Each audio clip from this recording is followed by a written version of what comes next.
창세기 6장 1절에서 8절까지만 이제 시키도록 하겠습니다.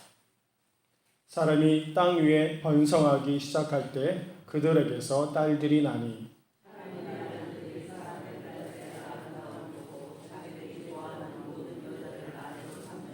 여호와께서 이르시되 나의 영이 영원히 사람과 함께하지 아니하리니 이는 그들이 육신이 됨이라. 그러나 그들의 날은 120년이 되리라 하시니라.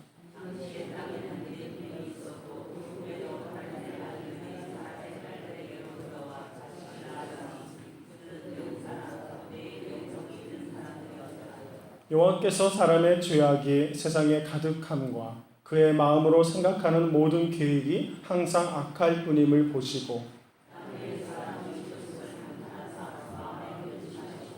이르시되 내가 창조한 사람을 내가 지면에서 쓸어버리되 사람으로부터 가축과 기는 것과 공중의 새까지 그리하리니 이는 내가 그것들을 지었음을 한탄함이니라 하시니라.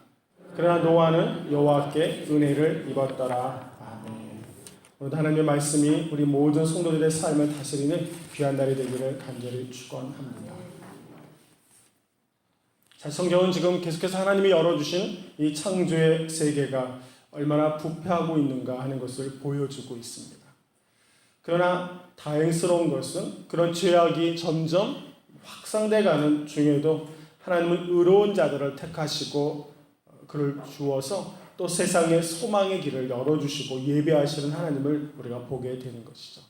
오늘 창세기 6장도 전반부에는 세상의 부패함을 선언하지만 여전히 노아 한 사람의 의로움에 대해서 말씀해주고 있다는 걸 우리가 희망적인 말씀으로 받아들일 수가 있다는 거죠. 악인들이 가득한 시대에 신앙을 지키는 것 제가 보기에는 아마 쉬운 일은 아닐 것입니다. 어려운 일이겠죠. 그러나 하나님은 특별히 말씀을 지키고 은혜 가운데 이 땅을 다스리는 자들을 어떤 상황 속에서도 믿음을 포기하지 않는 자를 하나님은 지키시고 인도하신다라는 말씀을 우리 모두에게 다시 한번 들려주십니다. 그 은혜와 소망이 저와 우리 모든 성도에게 더 충만하기를 간절히 축원합니다. 여러분은 악과 의와 사랑이 있다면 무엇이 이긴다고 생각하세요? 악이 이기나요? 사랑이 이기나요? 사랑이라고 믿고 싶은 거죠? 저도 그렇게 믿고 싶어요. 사랑이 이깁니다. 그러면 다시 질문하겠습니다. 정말 미운 사람이 있는데 사랑하게 되나요? 가봐요. 금방 사랑이 이긴다고 하더니 금방 1초도 생각도 안 하고 아니요라고 1초는 걸려야 되는 거 아니에요? 아니, 어떻게 금방 잘 안 된다 그러세요? 되게 어려운 거예요. 사람을 여러분 다시 한번 질문하겠습니다. 사람을 사랑할 존재인가요? 사람들을 미워해야 할 존재인가요? 사실 어렵습니다. 사람들은 사랑해야 합니다라고 동의하시죠? 사람 사랑해야 할 존재지 미워할 존재는 아니거든요. 그런데 가만히 보면 용서할 수 없는 사람도 많아요. 날마다 괴롭히고 날마다 우리에게 악으로 다가오고 만약에 우리에게 힘든 일을 벌이는 사람들이 있다면 과연 용서하고 사랑할 수 있을까요? 어제도 무슨 해외판 토픽의 사진에 보니까 자기 딸을 살해한 그 남자 살인자를 어머니가 법정에서 안아주는 장면의 사진이 토픽으로 올라와 있었습니다. 사실 용서한다는 게 쉬운 일은 아닐 거예요. 우리는 사람을 사랑하는 존재라고 머릿속으로는 이해하지만 여전히 우리 마음에는 사랑하지 못하는 게 굉장히 많아요. 그래서 저는 오늘 이 본문에 하나님은 여전히 우리가 완벽하게 용서할 수 없고 완벽하게 사랑할 수 없습니다. 사실 그것이 인간의 죄악된 본성이고 죄한점이죠. 그래서 우리는 예수 그리스도를 의지하는 것이에요. 우리의 삶에 주님을 인식하고 주님과 교제하지 않고는 완벽한 용서, 완벽한 사랑을 경험할 수도 없는 것이죠. 그 사람이 우리가 아름다운 존재다라고 인정한다면 그래서 끝까지 우리가 어떻게 사랑해야 합니까? 라고 생각해 봤는데요. 그렇다면 우리가 결국은 이를 악물고라도 사랑해야 한다는 것. 한번 따라해 봅시다. 이를 악물고 사랑하자. 사실 이것이 쉬운 일은 아닙니다. 우리가 사랑한다라고 말했을 때 사랑한다라고 말했을 때는 그 행위에 책임을 진다는 표현이 사실은 들어있는 것이에요. 내가 누군가를 사랑합니다라고 말하는 것은 그냥 내 감정 스스로를 채우려고만 하는 그런 욕망의 표현이 아니라 내가 당신을 사랑함으로 인하여 책임지고 인도하고 동행하겠다는 말이 사실은 그 언어 안에 들어있는 것이에요. 자기의 결심과 생각이 있는 것입니다. 그러면 하나님 우리를 사랑하기로 결정했습니다. 우리도 하나님을 사랑하기로 결정했습니다. 여러분 결정하셨나요? 하나님 사랑하기로 결정하셨죠? 그러면 이를 악물고 사랑하셔야 합니다. 우리는 누군가를 사랑한다고 하지만 사실은 내게 달콤하고 내게 유익이 될 때는 사랑을 함께 교제하고 나눌 수가 있어요. 사람과 하나님에 대해서도 마찬가지입니다. 사람들이 은혜를 받고 하나님을 바라보면 하나님 앞에 사랑으로 고백해요. 그러나 그 일들이 조금 시간이 지나가면 사랑이 점점점 퇴색해지는 경우가 굉장히 많습니다. 그런 경우 우리가 어떤 사랑을 고백할 수 있냐? 우리는 우리 마음속에 우리가 말하는 사랑이라는 건 영원할 수가 없어요. 그러나 하나님에게도 대입이 될 수 있어요. 우리가 사랑한다고 말하는 것이 완벽하지 않기 때문에 하나님은 사랑한다고 말할 때도 우리의 마음속에서 언제나 제한적인 걸림돌이 있다는 것입니다. 여러분 그래서 사랑한다고 말할 때 이를 악물고 사랑하겠다고 결정을 합니다. 내가 지금 기도에 응답이 없고 좌절과 실망이 있습니다. 그러나 하나님 여전히 이를 악물고 사랑하는 것입니다. 우리 삶에 있어서 우리가 필요하고 원하는 것들만 채워졌을 때 사랑을 말할 수 있다면 우리는 사랑을 나눌 수가 없어요. 그러므로 우리 여러분들이 이를 악물고 하나님을 사랑하고 이웃을 사랑하고 가족을 사랑할 수 있는 것, 그것은 예수 그리스도 안에서 내가 존재한 하나님의 사람인 것을 믿음으로 고백해야만 가능한 일이다 하는 것이죠. 그래서 어떤 사람은 그런 말을 했습니다. 열정, 사랑이라는 건 폭우처럼 열정이 사라진 뒤에 오랜 세월 동안 천천히 젖는 가랑비입니다. 이렇게 말했어요. 물론 한두 번 열정적으로 폭우처럼 사랑을 할 수 있어요. 다 우리 그런 사랑 좋아하잖아요. 근데 정말 사랑은 그런 모든 폭우가 끝난 다음에 서서히 그때부터 시작되는 가랑비에 온몸을 적실 수 있는 시간과 인내함을 두고 함께하는 것입니다. 라는 표현을 했다 하는 것이죠. 여러분 사랑은 오랫동안 견디면서 만들어내는 일종의 우리의 각오다 하는 것을 생각해 볼 수가 있습니다.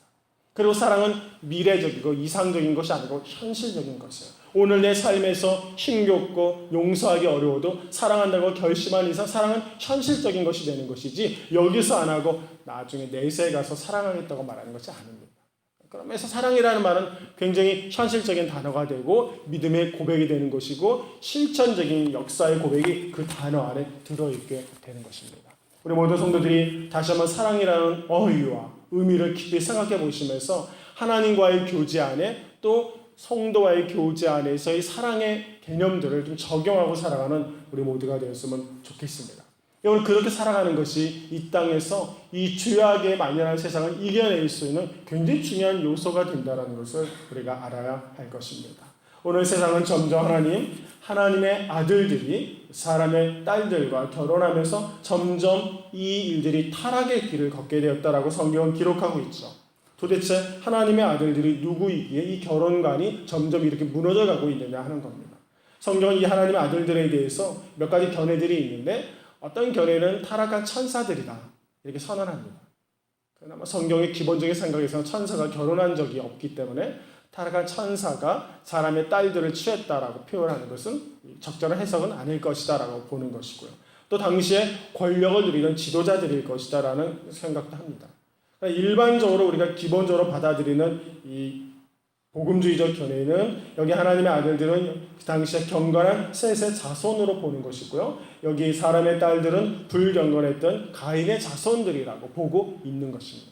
그러니까 하나님을 믿는 성도 자손들이 하나님을 온전히 섬기지 못하는 딸들과의 결혼을 통해서 그것도 자기들 마음대로 욕망을 채우려는 관점으로 하나님이 주신 선한 결혼의 계획들을 이 타락시킴으로 인해서 정말 중요한 본질적인 문제에 있어서 죄악이 점점 만연해가는 시절을 우리 가운데 보여주고 있는 것이죠. 그래서 하나님의 사랑과 하나님의 관점과 하나님의 설계들이 사라진 그곳을 하나님은 너희들이 이제부터 육신이라고 말한다라고 성경은 그렇게 기록하고 있는 것입니다. 3절에 여호와께서 이르시되 나의 영이 영원히 사람과 함께하지 아니하리니 이는 그들이 육신이 됩니다. 이렇게 선언하였습니다.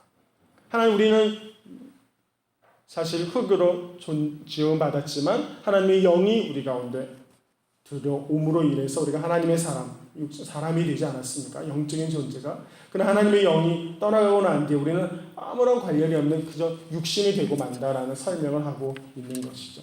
하나님의 영이 떠난 인간은 하나님에게 있어서 근심거리가 되고 말 뿐이다 하는 거죠.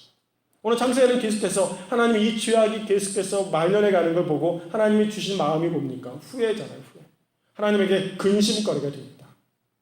5절에 여호와께서 사람의 죄악이 세상에 가득함을 그의 마음으로 생각하는 모든 계획이 항상 악할 뿐임을 보시고 땅 위에 사람 지으셨음을 한탄하사 마음에 근심하셨다라고 성경은 기록하고 있는 겁니다.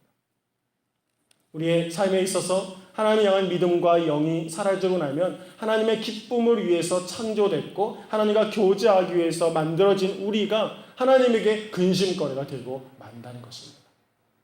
사랑이 어떻습니까? 오늘 우리의 삶에 있어서 삶의 사랑이라는 것이 사라지고 나면, 내가 하나님의 형상을 바라보는 기쁨이 사라지고 나면 주변에 있는 것들이 다 근심거리가 되는 건 아니냐 하는 것이에요. 그러므로 우리의 삶의 관계에 무엇이 놓치지 말고 살아야 할 것은 이를 악물고 사랑하는 것이에요. 이를 악물고 무엇인지 사랑하고 교제할 때 그것은 소망거리가 되고 위로거리가 되는 것이지, 사랑이 떠나고 나면 우리의 삶에는 다 걱정과 근심이 되는 겁니다. 가끔 제가 이렇게 길을 걷거나 아내와 함께 월요일날 좀 이렇게 산책을 하고 그럴 때마다 이렇게 노인 부부들을 가끔씩 자주 만나게 돼요. 그 당시 그 월요일 오전에 어디 걸으면 산에 가거나 그러면 다 어르신들이 많잖아요. 근데 가끔씩 노 부부가 다정스럽게 손을 잡고 걷는 걸 많이 봐요. 그럴 때마다 우리가 멈추어서 우리의 앞으로의 우리의 미래의 모습이다 이렇게 이야기를 해요. 얼마 안 있으면 우리도 저 모습을 갖게 될 것이라고 생각하면서 조금은 아쉬운 생각을 갖지 왜 안 가겠습니까? 그러나 피할 수 없는 것이죠. 우리도 그 시간에 오게 되겠죠.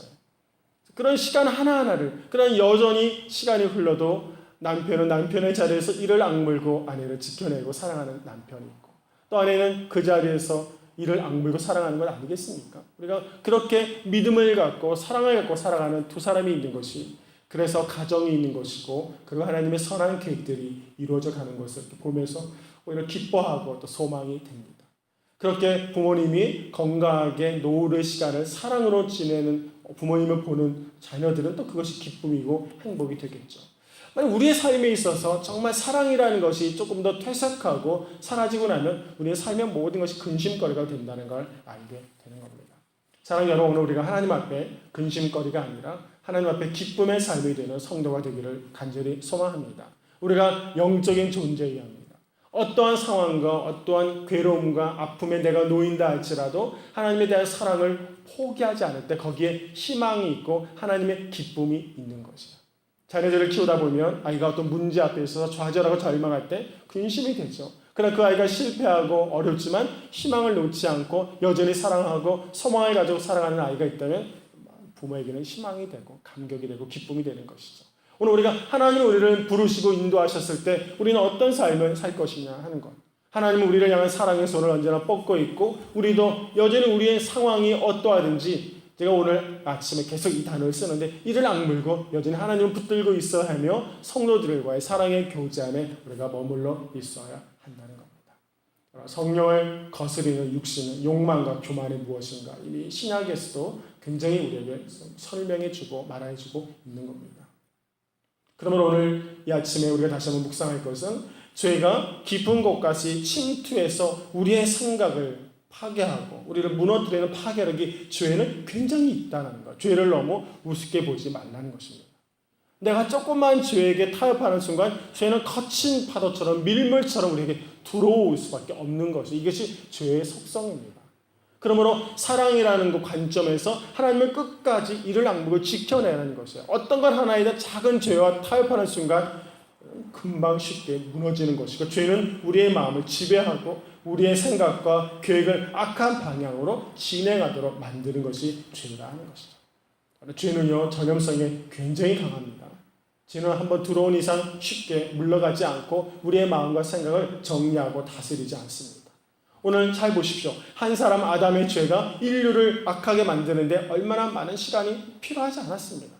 그저 오늘 그 아들들이 어떻게 사람의 딸들을 취하면서 하나님의 사랑이 아니라 자기 스스로의 사랑에 머물러 있고 언제나 죄들이 계속 확산되어 가는 것을 성경은 우리에게 신속하고도 정확하게 보여주고 있는 것이죠. 그리고 그것이 하나님에게 근심거리가 된다고 설명해 주고 있습니다. 오늘 때로는 상대방에게 분노를 표현하지만 하나님처럼 우리들 끝까지 사랑의 마음을 품고 하나님을 교제하고 살아가는 삶이 우리 가운데 있기를 소망해 봅니다. 사랑의 교회 권사님이신 이 곽명옥 권사님이 쓴 책이 있습니다. 나는 전한다라는 책이죠. 그분이 이제 요한복음 3장 16절을 가지고 전도하고 막 그러신 분이세요. 참 대단한 언젠가 우리도 한번 초청해서 전도법도 강의도 듣고 이런 좋을 것 같아요. 그 책을 제가 보니까 요한복음 3장 16절을 이렇게 그림 같은 걸 그려가지고 복음을 전하시면서 사시는 분인데, 제가 오늘 그 밴드에다가 그분의 그 요한복음 3장 16절의 전도법 사진을 제가 하나 올려놓도록 할 테니까 한번 여러분들이 관심 있으면 보시면 좋겠습니다. 그분의 이야기 중에 그분은 사실 어린 시절에 예수를 믿었지만 구원의 확신이 없다가 그냥 익숙 신앙생활을 했다는 것이죠. 그러다가 독실한 불교 집안의 종가의 만면으로 들어가게 된 것이죠. 결혼했습니다. 우상을 섬기는 시할머님이 따라 절을 한 10년 동안 쭉 다녔대요. 하나님 없이 늘 생활을 하고 있었다는 거죠. 그러다가 너무 심각한 우울증에 견디다 못해 친정으로 좀 쉬러 갔다고 해요. 근데 친정 오빠가 교회를 개척해서 신실하게 섬기고 있었는데, 그 오빠가 힘이 들고 우울증에 빠져있는 동생이 오니까 그를 데리고 교회에 데려가서 찬송가를 반주해주면서 함께 노래를 부르기 시작했다는 겁니다. 우울증에 걸려있는 동생에게 위로해주고 기도해주면서 치유의 시간을 보냈다는 것이죠. 그때 그가 교회에서 찬양을 부르면서 얼굴에 눈물 범벅이로 하나님 앞에 돌아오는 경험을 했다는 것이에요. 그가 찬양하고 울면서 기도하면서 아버지께서 집을 나간 내게 돌아오라고 호소하는 성령의 은혜의 시간이 바로 그 시간이었다는 겁니다. 그걸 회복한 다음에 2달 동안 성경을 집중해서 읽고 눈물로 회개했는데, 하나님이 그 중에 그에게 주신 말씀이 내가 너의 회개의 기도를 듣는다. 네가 너를 좀 우상을 섬기는 그 가문에 선교사로 이제부터 보내겠다라는 비전을 그에게 주셨다는 겁니다. 맡겨있던 그의 마음속에 하나님이 회복의 은혜를 주셔서 사실 소명을 그에게 부여해 주셨는데, 그때부터 그의 마음이 위로가 됐고, 그때부터 시댁을 바라볼 때 있어서 아픔과 원망과 미움은 사라지고 오히려 그들을 향한 사랑의 마음이 열리기 시작했다는 거예요. 그 권사님의 말씀에 의하면 그때부터 2년간 새벽기도를 드렸는데, 그 후에 시댁 식구 모두가 예수를 믿는 복음의 가정이 되었다는 것이죠. 우리의 삶에 있어서 하나님은 우리를 다스리시고 막혀있는 부분들을 어떻게 열어가시는가 하는 것을 볼 수가 있습니다. 한 사람 의로운 자, 한 사람을 택하셔서 하나님의 선한 역사들을 어떻게 펼쳐가시는가. 이 땅에 아무리 죄악이 만연하고 죄 때문에 우리가 소망이 없어 보이는 시절을 살아갈지는 모르지만, 그러나 여전히 가정에서, 교회에서, 여러분의 삶의 자리에서 의로운 사람, 하나님을 이를 악물고 사랑하기로 결정한 사람, 하나님과 영적인 교제 안에서 그의 삶을 지켜내는 사람들을 통해서 하나님은 죄악으로 만연한 세상을 점점 회복시키는 하나님의 계획하심이 있다는 겁니다. 사랑하는 여러분, 저는 우리 성도들이 여러분의 회복을 통해서 우리의 가정이 그냥 교회를 다니는 가정으로서가 아니라 내가 회복한 나를 통해서 우리의 가정이 하나님을 온전히 섬기고 기쁨이 되는 가정으로서의 변화를 한번 꿈꾸기를 소망합니다. 우리는 교회를 다니는 가정으로서 머물러 있지 마십시오. 그건 영적인 은혜와 능력이 되지 않습니다. 교회로 출입하는 사람은 너무 많습니다. 중요한 것은 내가 하나님을 믿음으로 인해서 그분의 생각과 말씀대로 우리의 가정이 서 있기를 원하는 것이에요. 그런 믿음의 예배를 드릴 수 있고 그런 사랑을 알 수 있는 가정이 우리 가운데 필요한 것입니다. 주일날 예배만 드리는 가정이 우리에게 필요한 것이 아니에요. 하나님의 믿음의 가치로, 영적인 가치로 우리의 삶을 설계하고 우리 삶의 주변의 모든 악들을 물리칠 수 있는 영적인 사람들, 그런 가정이 우리 가운데 필요한 것입니다. 저는 보다 이 새벽에 하나님 앞에 나와 있는 우리 모두가 하나님의 이 근심거리게 된 이 세상 가운데 우리가 어떻게 살기를 원하시는가. 여기 지금 노아가 여호와께 은혜를 입고 내일 다음에 살펴보겠지만 그 은혜의 역사들을 어떻게 순종함으로 살아가는가 보여주고 있습니다. 그러니까 죄악의 세상에서 사랑을 지키고 하나님의 말씀을 지키고 사는 것이 굉장히 어렵다는 걸 여러분 아실 거 아니에요. 그래서 이를 악물고 하나님을 사랑하고 바라보라는 것입니다. 우리의 가정이 믿음의 가정이 되기 위해서 그냥 형식적인 그리스도인으로서의 삶이 아니라 조금 더 적극적인 하나님의 사랑 안에 머물고 하나님 영광을 돌리는 삶을 우리가 살아야 한다는 것이죠. 그냥 하나님이 물론 노아가 의롭고 하나님을 예배하는 자이기 때문에 그를 축복하시고 인도하셨지만 그가 죄악에 만연한 세상을 왜 하나님 노아를 택하셨겠습니까? 죄를 멀리하고 이를 악물고 하나님과의 교제를 힘쓰고 있는 사람이었다는 것이죠. 우리의 삶에서 어떻게 하나님과 교제할 것입니까? 중요한 겁니다. 우리가 어떤 교회가 될 것입니까? 이 땅에 하나님의 사랑을 지켜내는 교회. 우리가 무엇을 하기는 잠시 멈춰놓고 하나님을 이를 악물고 여러분의 가정에서 우리의 삶의 공간에서 하나님에 대한 신실한 사랑의 고백을 먼저 경험하고 나가야 하는 것입니다. 형식적인 것이 우리의 파워가 될 수 없어요. 정말 신실한 사랑으로 하나님 앞에 서야 합니다. 그럴 때 우리 각자의 가정이 영적으로 회복이 될 것이고 그 안에 소속되는 사람들이 하나님과의 교제에서 기쁨을 누리고 하나님의 영광을 드러내기 시작한다 하는 거죠. 저는 우리 모든 성도들이 이제부터 다시 한번 예배와 기도와 말씀을 회복해서 하나님과의 온전한 사랑의 회복을 먼저 해야 합니다. 그런 하나님의 역사와 은혜를 입은 자들을 통해서 우리는 죄악을 이겨낼 수 있으며 하나님의 기쁨의 일들이 무엇인지를 비로소 알게 되고 선한 뜻을 감당할 수 있게 된다는 것을 오늘 이 아침에 창세기 6장의 1절부터 8절까지 말씀을 통해서 묵상할 수가 있는 겁니다. 다시 한번 보냄받은 각자의 자리에서 하나님의 선한 뜻을 이루고 살아가는 저와 우리 모든 성도가 되기를 간절히 축원합니다. 오늘 이 아침에 하나님으로 인해서 이 땅을 향하신 하나님의 계획들 근심거리가 아니라 하나님의 영을 붙들고 하나님이 기뻐하는 자의 자리에서 우리의 삶의 과정을 지켜내는 성도들, 이를 악물고 주를 붙드는 성도들, 내가 삶의 상황이 힘겹고 어려워도 하나님과의 교제에서 포기하지 않는 성도들, 이런 성도로 인해서 다시 한번 이 땅이 지켜지고 여러분의 가정이 지켜지는 간격이 우리 모두에게 있기를 간절히 축원합니다. 기도하겠습니다.